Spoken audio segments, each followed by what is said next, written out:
Welcome to this video. I wanted to show you the 5 main positions that use in Pilates, because if you're going to do Pilates, it's really important to have good technique. Everyone these days likes to do the exercises, but a lot of us aren't getting the results that we want. So I'm going to show you the 5 basic positions. So whenever you're doing your Pilates at home, think about this as your setup or your starting point. So the first position in Pilates is called supine, or lying on your back. And everything we do in this workout is designed to improve your posture. So we're fussy about every part of the body. So the first thing you look at are your feet flat and facing forward. Try not to turn them out or turn them in. Your heels pretty well in line with the center of your butt cheeks, and your knees facing the ceiling. How much bend you have, that's very much dependent upon where you're comfortable. So step 1, feet flat facing forward and knees are bent. Then we've got a spine running up through the whole center part of our body, and we want to have our body long without any twist or tilt in the spine. And in some of the other videos, you'll see I've shown you neutral pelvis, rib cage and head. So I'm going to quickly do that now. So the pelvis, the little bony bumps on the front and the bony bump between the groin need to be level. When you're in that position, you have a small curve under your lower back. The rib cage is neither pressed up nor flattened too much. And if you look at the body from the side, the center of the rib cage will be in line with the center part of your pelvis. From here, we pull the shoulders away from the ears, and if you spend a lot of time typing, you'll kind of lose your neck. So we walk the shoulder blades down the back slightly, and for some of us, we have to pull them in toward the midline or the spine, especially if you know you've got a tendency to round shoulders. So if you see your little arm bones are lifted, you need to press them back down. Finding the head, eye gaze goes straight up. So if you find that you're looking towards your knees, or you're looking above your head toward the top of it, you've got your neck in a poor position. So tilt your head so your eye gaze goes straight up. So this is your first position. We call it the supine lying position. And the exercises that are done, which include leg lifting, include upper body lifting, is all done in this supine position. From here, we then add on a muscle connection. So the deep muscles of the body wrap around the middle and pull up through the pelvis.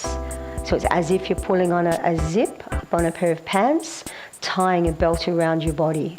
So the neutral position of the body, the supine setup position, flat on your back, feet flat, knees bent, pelvis, ribs, head in neutral, shoulder blades down and slightly in, and the abdominal muscles engaged. So that's your first position. So position number 2, I'm going to talk about is seated. And it's very hard for us to sit well. And if you find that you can't sit well, you can always place yourself on a block. So we're still looking for that long spine. So the 3 balls that we talked about before, the head, the rib and the pelvis, we want to stack them. So if you feel that you're falling backwards and your little spine bones are sticking out the back, you need to press your back forward, maybe even walk your little butt cheeks out from underneath, and then lengthen right up through the crown of your head. So in our seated positions, where we add rotational work, where we add arm work, where we add legs extended work, where we add some rotation work in a single leg position or forward bending, we're all essentially trying to get the spine as long and tall as we can. So in seated, you find both sit bones, sit firmly on those. You might like to imagine that your pelvis is a bowl and the water is level. Once again, when we're talking about the ribs lying down, it's the same seated. So the center part of your rib cage sits directly over the center part of your pelvis. Shoulders are back and down, and the head is lifted. Just be aware that most of us have a slightly forward carrying head, so it might feel a little bit odd to pull your head back. So position number 2. Position number 3, I'm going to come over onto all fours. So when you're on all fours, you get the chance of working not just the belly area, but the shoulder area and your butt area as well. So we start with our knees under our hips and our hands underneath our shoulders. So we've still got that same alignment, the 3 balls on a string, the head, the ribs and the pelvis. We're still trying to stack those. So starting with your pelvis, be aware that you can tuck it under and then you can lift it back. And when you move your pelvis, you change the shape of your lower back. So we want to get a small lower back curve. And to get that, you need to explore how much you need to lift your butt cheeks up and how much you might need to tuck your tailbone under. Most commonly, people will fall through or you'll fall backwards. When you've figured that your neutral position is flat through here with a small lower back curve, the second thing to be aware of is what's happening with your rib cage. Quite commonly, people will fall through the rib cage and the little shoulder blades will stick off the back in a really unstable position. On the other hand, some of you will have this big rounding through your upper back and you'll need to drop it. So using a mirror is a really good idea. Same principle for lying down and seated. The center of the ribs in the center of the hips, shoulders back, and really try and push the floor away. So you want to get a flat line from your shoulder blade going through your upper back, and then finally the head.